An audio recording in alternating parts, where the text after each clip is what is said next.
Hello, everybody, and welcome back to a brand new episode of the Benchwarmers Sports Talk podcast.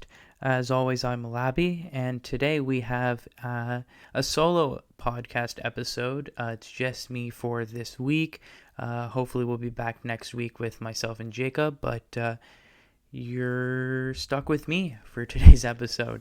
And since it's just me, I thought that I would just put out a bit of a shorter episode and really focus on a sport that really only I watch, only really I follow, and probably a sport that not a lot of people know too much about. And I've sort of vaguely mentioned it a couple of times. Actually, the last time I had a solo episode of the podcast, I did a review of the season as it had just ended, and luckily enough, we're at a point now where the season has just begun again. The first of the races was last week, and the second race isn't until the April the 18th, which gives me a solid opportunity to still be able to do a season preview in a pretty timely manner, considering we've only missed one race.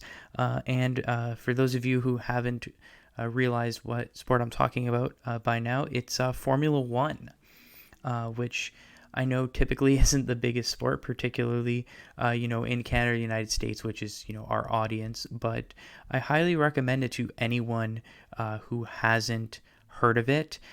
Before I get into my season preview, I just think that it's actually a pretty entertaining sport to watch. It's a lot of fun to follow, and it's not a heavy time investment, as there's literally 23 races in the season over the course of the calendar year, and so it's typically once every couple of weeks, and you just tune in. If you're not a very serious follower and you just want to tune in and watch the races, it's about a 2-hour race. And so for this prediction of the season, I'm going to kind of talk assuming that people don't know anything. That way it's a bit easier to follow, and so hopefully if you do choose to give it a chance, which I highly recommend that you do, it'll give you a bit of some background information on sort of what's going on. But the last thing I'll say is, for anyone who's considering giving it a chance, I highly recommend the TV show Drive to Survive on Netflix. It's a great entry into Formula One, as it really dives into a lot of the behind the scenes stuff, and while it's certainly not a perfect view of everything that Formula One is, it's a pretty entertaining show, and it's a really good starting point, and it definitely helped me really pick up a lot about the sport when I started following it a couple of years ago. But yeah, let's get right into it. So for those of you who know nothing about the sport, Formula One, it's racing, and basically there are 10 teams. Each team has 2 drivers, and all those 20 drivers compete, and they earn points depending on how they finish. You get points for finishing in the top 10. Obviously, more points, the better you finish. So 10th place gets 1 point, where if you win the race and finish first, you get 25. And then that points total gets added up across all the races. And then at the end of the season, the winning individual driver is the world champion. And then every team which have 2 drivers, the 2 drivers combine their points, and that's the team points, and that team they're called constructors, and they win the constructors championship. So there's an individual who wins, and then there's also a team who wins at the end of the season. And so just as a bit of background information, Mercedes are the number 1 team in the sport. They've won 7 consecutive constructors championships, and that has largely been due to the fact that arguably the greatest driver of all time. If he's not the greatest driver of all time, then he's the second best driver of all time, and you really can't argue other than that. It's Lewis Hamilton, who has just won his record-tying 7th World Championship. I believe it is his 5th in a row, 2017, 18, 19, 20. It's his 4th in a row and 7th overall. So clearly the sport has been dominated by Mercedes and Hamilton. So you might think, well, why should I watch if I already know who's going to win? And well, that is where it gets interesting this season, because obviously with racing, their cars, but there are regulation changes about certain parts and not to get very complicated, because I certainly don't know a lot about it either, but essentially there are rule changes this year, smaller rule changes this year, which have affected things, leading into what's known as a change in a massive change in regulations next season. So it's actually a great time to watch Formula One, as starting next season, there will be some massive changes, but we're already seeing some small changes take into effect this season, and it's really spiced things up with the fact that Mercedes might have a proper challenge this season, and it won't be the same dominance that we've seen in the last couple of years. It's also a great time to start watching because we just had a lot of team changes, team name changes even, and so it really is an exciting time to start watching it. So I highly recommend that you do. But with that, I'll get into my predictions. I've written down where I expect every team to finish, where I predict every driver will finish, but I'm kind of going to talk about the teams more generally quickly before I get into that. And so, as obviously I mentioned, Mercedes, 7-time consecutive constructors champions. Obviously the goal for them, it's to win again. It's very simple. They're seen as the best, they've been the best, and they're going to want to continue that dominance. Although in preseason testing, they were encountering some problems that don't look like they've been fully dealt with, even though Hamilton won the first race of the season. So yes, there's been one race, as I've mentioned before. It was won by Lewis Hamilton of Mercedes. It was a race that he probably should have lost, as Verstappen, who I'll talk about in a little bit, had an opportunity to overtake him, couldn't get it done in a legal way, and Hamilton ended up hanging on for the win. And I think it shows that Mercedes realized that they're going to be tightly contested by Red Bull this year, and so the expectation for Mercedes is to win, but it'll be a lot harder than what it's been like in the past couple of years where they've breezed to the title. Speaking of Verstappen and Red Bull, so Red Bull are the number one threat to Mercedes. They have been the number one threat for the last 2 seasons, but this year it really looks like they've improved, and it really looks like they are potentially the fastest car right now between the 3 of them, or between the 10 of the teams. Between the 2 of them, they're faster, and people were really hoping that it would be true in the first race, and it really did seem like it. Max Verstappen qualified in first place and probably should have won the race. Verstappen is seen as one of the best young drivers in the world right now, and he's Red Bull's superstar. And, this is really his first real shot at competing with Lewis Hamilton for the Drivers' Championship. It'll be very interesting to see how this goes on during the year, but it's clear that Mercedes and Red Bull are very much sort of in a league above their own, above the rest of the teams. What's going to make this season very interesting beyond the top 2 teams competing and hopefully competing very tightly the entire year for the championship is that the rest of the grid, the rest of the teams have tightened up a lot more, where from 3rd all the way down to probably 7th, it's very difficult to decide how things are going to finish. And it should be very exciting between those positions as the season goes on, and should lead to some very exciting racing, which will be great to see. So we'll start by talking about the team that came in 3rd last year, McLaren, and I'll do it in last year's order, or kind of just off the top of my head because I don't want to spoil my future rankings. McLaren, they're going to want to build on that because 3rd place is probably, as they've realized, 3rd place is as good as they can do. So they're going to want to repeat that. Obviously, actually not obviously, because I know a lot of you don't follow the sport, but they made a change. So they lost one of their drivers who went to Ferrari, which I'll talk about very soon. But they were able to get Daniel Ricciardo in, who's an excellent driver. He's one of my favorite drivers, and I think he's phenomenally talented. And I think that McLaren will be a force to be reckoned with, and I think for them the expectation is to come 3rd. But they're not the only team with an expectation to come 3rd. Ferrari, after a nightmare season last year, where I believe they came 6th, they'll want to come back and fight back again this year and come in 3rd. So they pick up Carlos Sainz, who was the old McLaren driver that I was talking about, and then Charles Leclerc, who's the other young superstar alongside Max Verstappen. And Leclerc was phenomenal last year in a very bad car. And so, once again, for those of you who don't follow the sport, Ferrari, obviously you've heard of Ferrari, one of the most iconic car brands in the world. And so they're kind of seen as the shining star of Formula One. They're the most successful team historically. But they got into trouble with their engine, and there were reports that their engine was illegal, so they were breaking the rules, and they got punished for it. And so because of that, it appears that without them being able to break the rules, like when they were caught, they became a lot slower. In fact, so slow that they finished 6th last year in what was a just terrible season all around for Ferrari. And so they're really hit basically rock bottom as far as it goes for Ferrari. So they will want to rebound. They've said that they're taking steps, so it'll be very interesting to see how they recover. And then there are a bunch of other teams. Like I said, there are really 5 teams in this sort of middle of the pack midfield. So we have McLaren, we have Ferrari, we also have Alpine. They changed their name. They're formerly known as Renault, the French company.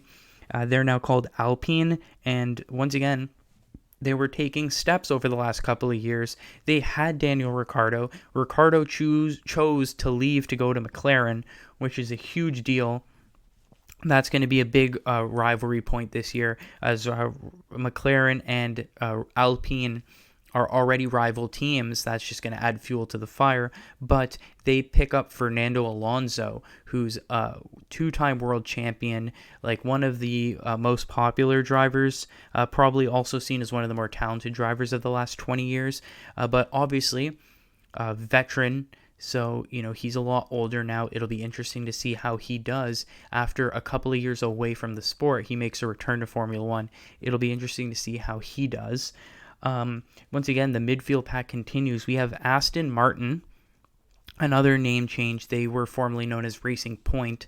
Aston Martin, essentially, they have a billionaire owner, Lawrence Stroll, who's Canadian, which I'll talk about who you guys might want to cheer for. Because, just because he's Canadian, maybe you won't want to cheer for this team, because they're seen as well, we'll get into that.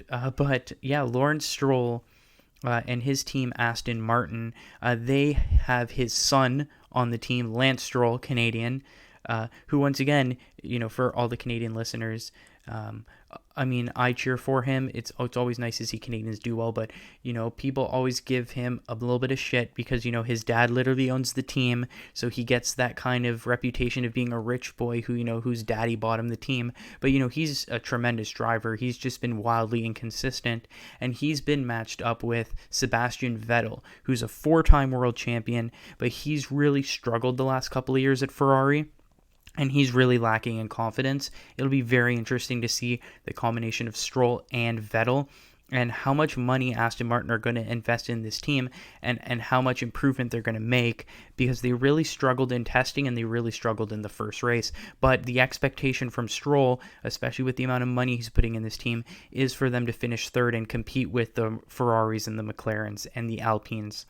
And then the last of the teams, I think, in the midfield, we have AlphaTauri. So they're seen as basically Red Bull's B team or Red Bull's junior team, but they've made tremendous strides over the last 2 years. One of their drivers, Pierre Gasly, won a race last year in an AlphaTauri, which is a tremendous feat. And they have one of the best young drivers, rookie Yuki Tsunoda from Japan, and he looks to be phenomenal. And this car has really improved. And so while a lot of people consider AlphaTauri to traditionally be sort of one of the slower teams, as being a B team kind of Red Bull,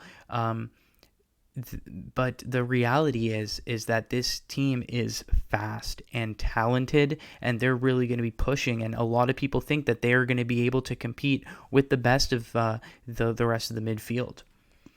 And so that leaves 3 more teams to round out with the 8.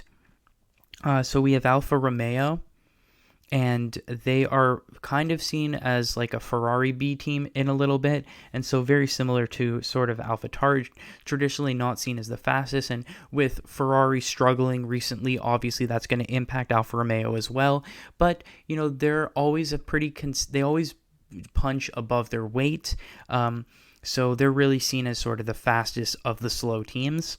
And then the bottom two, you have Williams, who are an iconic team with Formula One, but traditionally we're an independent team, and so Formula One very expensive. They've typically been the team with the least amount of money, and it's really hurt their performance, and they've been the slowest the last couple of years, but they recently sold the team. And so now that they're getting some more investment, they're starting to make some slow progression, but they'll still be very much at the back. And then you have Haas, which is the American-owned Formula One team. But for those American listeners who think, wow, now I have my team to cheer for, well, there's a couple of reasons why you might not want to cheer for them. First of all is they're by far the slowest. They're going to finish last place this year because they're another team with a very small budget. And because there are big rule changes coming up next year, they're focusing all of their development and all of their resources on next year. So they're basically throwing this year away, and they're basically accepting a last place finish this year. But which might be reason enough not, you don't want to cheer for the team that sucks. But beyond that, despite being an American-owned team, they have a Russian driver, and their car is the colors of the Russian flag because their major sponsors are a Russian company.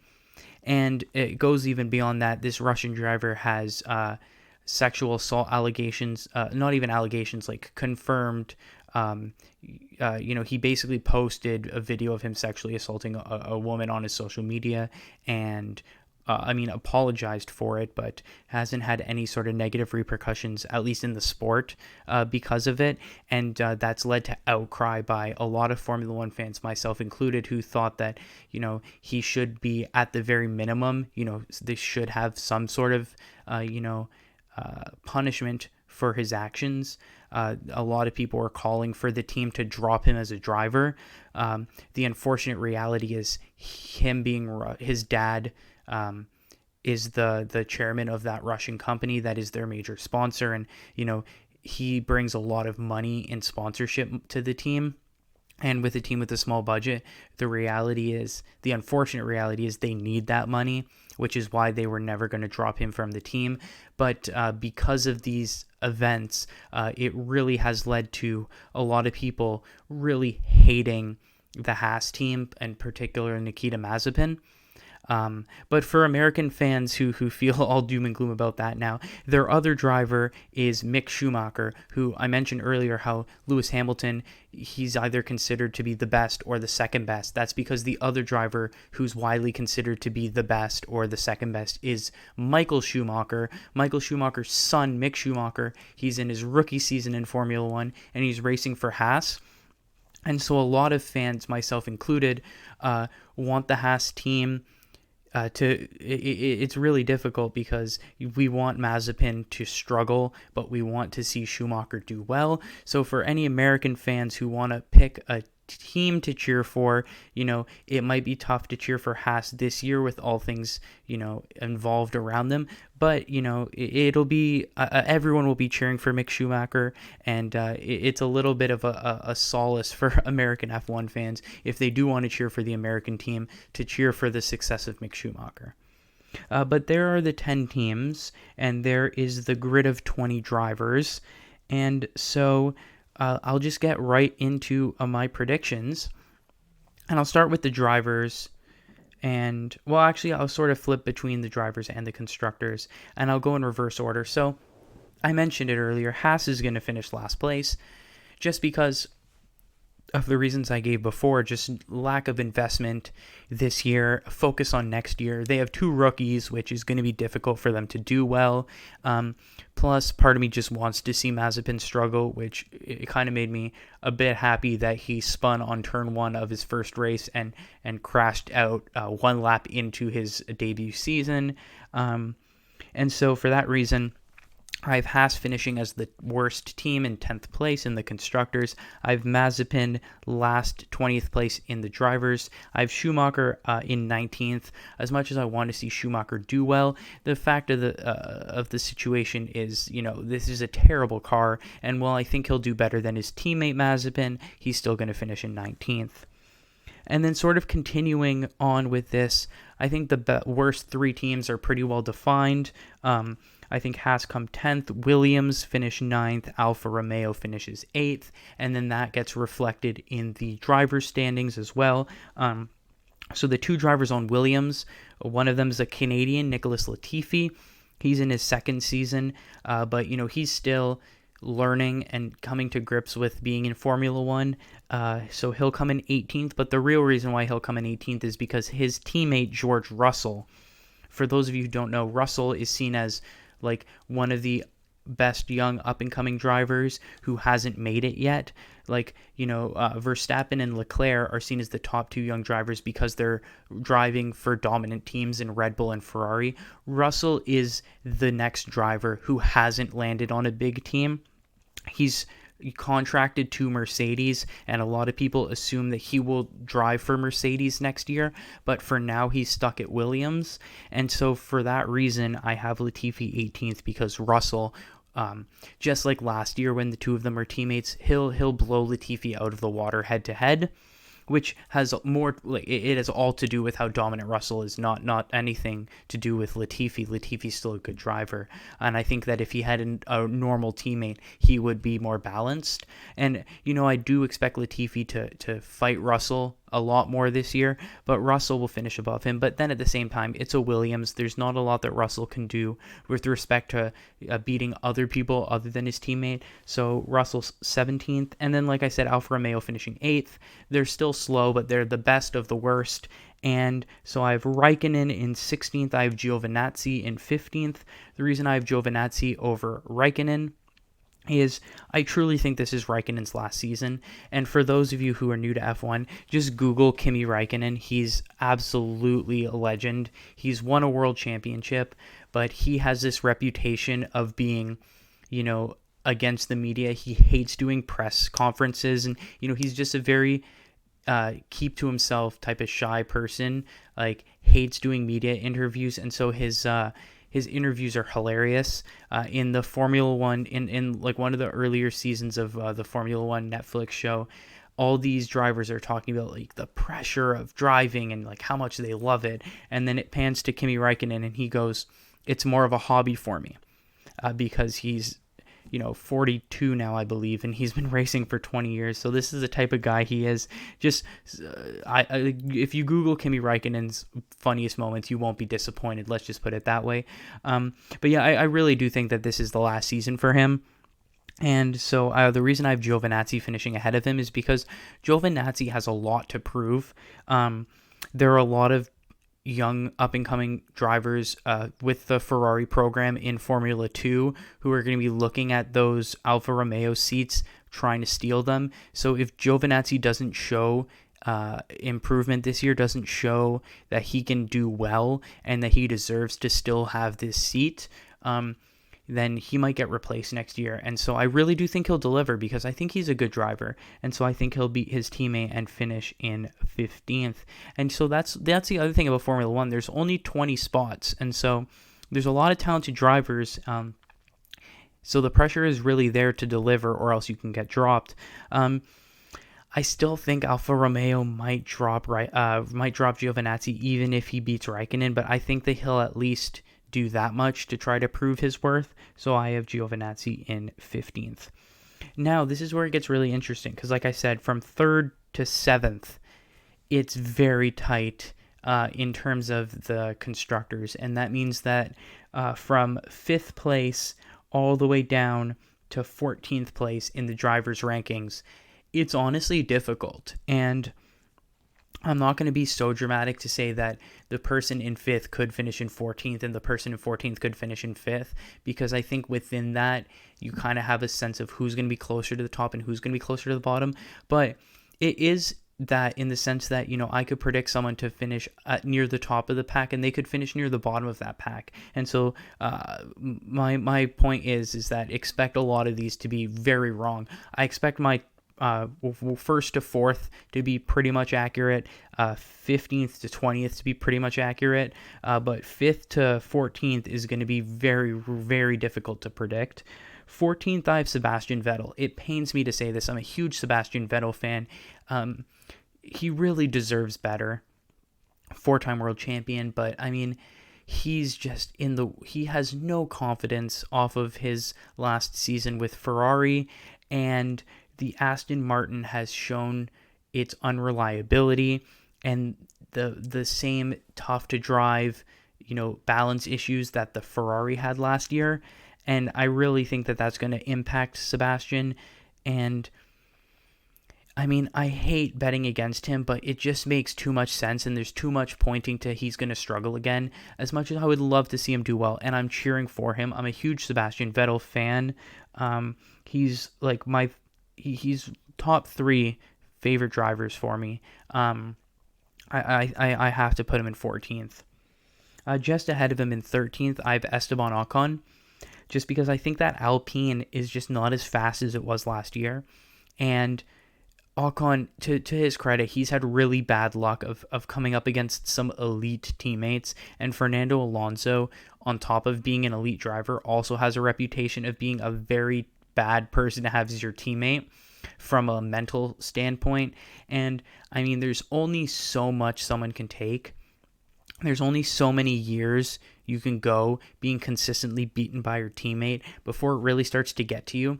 And especially the pressure of, once again, there's only 20 seats, and his seat is a seat that's also come under scrutiny. The Alpine Young Drivers Program, there are a lot of really good young drivers in Formula 2 who are going to be pushing for that seat. And so I think that much like Giovinazzi, this is a season that's sink or swim for Ocon. He has to deliver. And while I'm giving Giovinazzi the benefit of the doubt, I don't trust.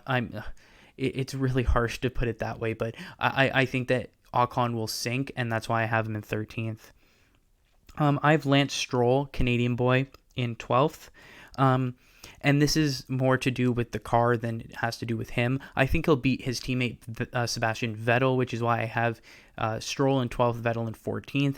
I just don't trust this Aston Martin car. I think that, it's Aston Martin. It's a British team, and F1's like one of the most popular sports in England. England's one of the top, demographics for Formula 1, and it's like the James Bond car, and there's so much hype around them that I think people really hyped up this car, where I think that if you look at what this car truly is, it's not what people say it is.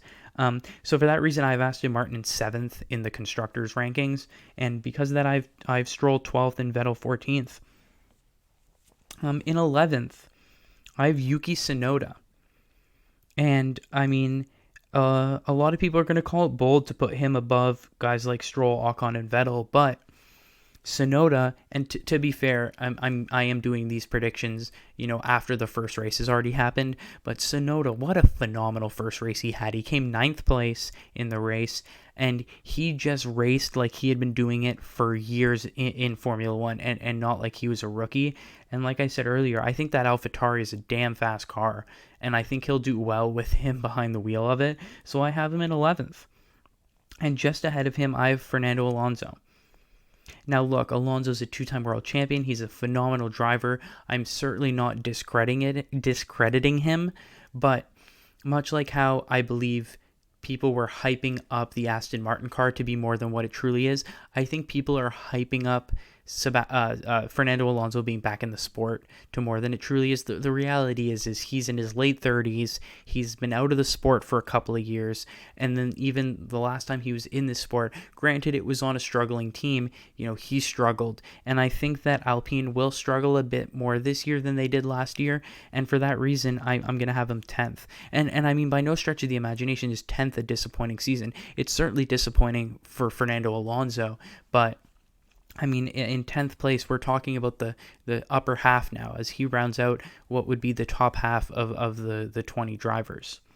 Just ahead of him in ninth, I have Carlos Sainz. This is a bold prediction to put a Ferrari driver in ninth, especially with the driver that I'm going to have ahead of him. But look, the reality is, coming to a new team, it takes some time to adapt. I think he's going to need some time to adapt in that Ferrari. And a lot of people were talking about this is the right time to come to Ferrari because the expectations are going to be low based on the season that they had last year. But the reality is this car has improved. Ferrari believe the car has improved. And Ferrari's expectations are sky high again. Ferrari, honestly, their expectation is to finish third.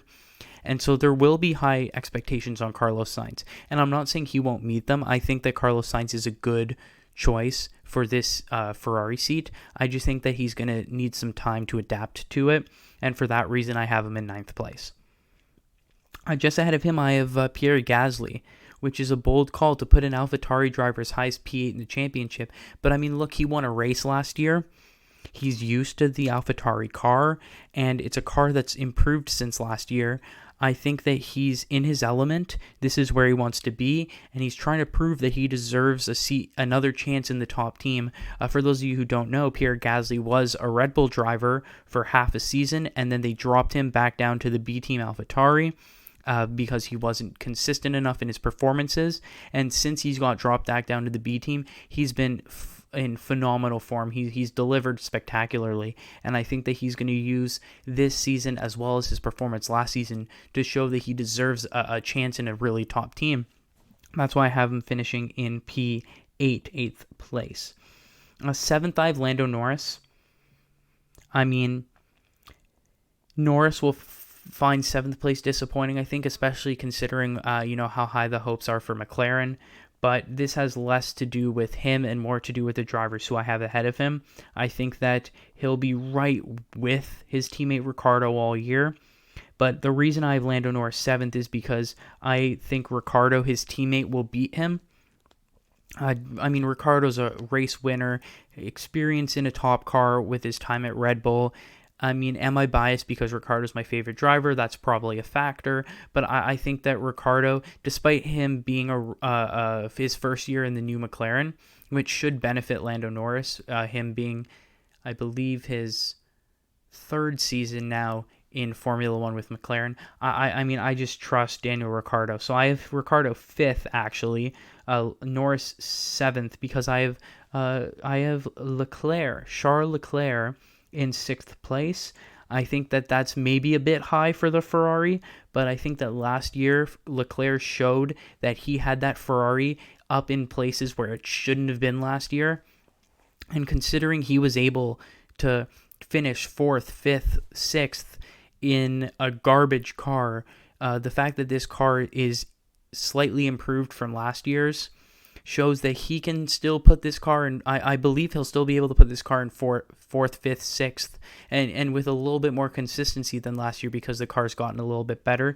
And I mean, if he's consistently finishing 4th, 5th, 6th, I'm going to put him in 6th for the standings. So Ricciardo 5th, Leclerc 6th, Norris 7th. Before I get into my top 4, I'll switch back over to the teams. So like I said, I have Aston Martin in 7th. 6th, I have Alpine, and 5th, I have AlphaTauri, which might be a bit bold as well, but I trust Pierre Gasly in the AlphaTauri, and from what I've seen of Yuki Tsunoda, I think that he'll be a really good rookie driver to the point where I don't have to account for the fact that he's a rookie and sort of drop points because of it. I think that they'll do well. And with Alpine, I mean, I think that Alonso can only take him so far. I think that Ocon will really struggle, and that's why I have Alpine 6th, AlphaTauri 5th, which leaves Ferrari 4th. Just because I think McLaren are too good. As much as Leclerc will push that Ferrari as high as it can possibly go, even beyond where it probably could be. And I mean, this might be a very bold take, but I think if things go his way during a race, like if Mercedes or Red Bull struggle or they crash out, I think that Charles Leclerc could really challenge for a race win in the Ferrari, which, obviously a Ferrari winning a race doesn't sound far-fetched, but given the context of the last 18 months of Ferrari, would be a very, very, very tough task and would be a tremendous accomplishment. But that's just how highly I rate Charles Leclerc. But I mean, McLaren overall are the best of the midfield, and they should finish third place comfortably, which leaves the top two teams, Mercedes and Red Bull, and the top four drivers, Verstappen and Perez of Red Bull, Hamilton and Bottas of Mercedes. This is really tough. Let me go into a bit of more detail. Like I said, Verstappen and Hamilton I've kind of talked about. Valtteri Bottas, who's Lewis Hamilton's teammate at Mercedes, he's been there for the last couple of years.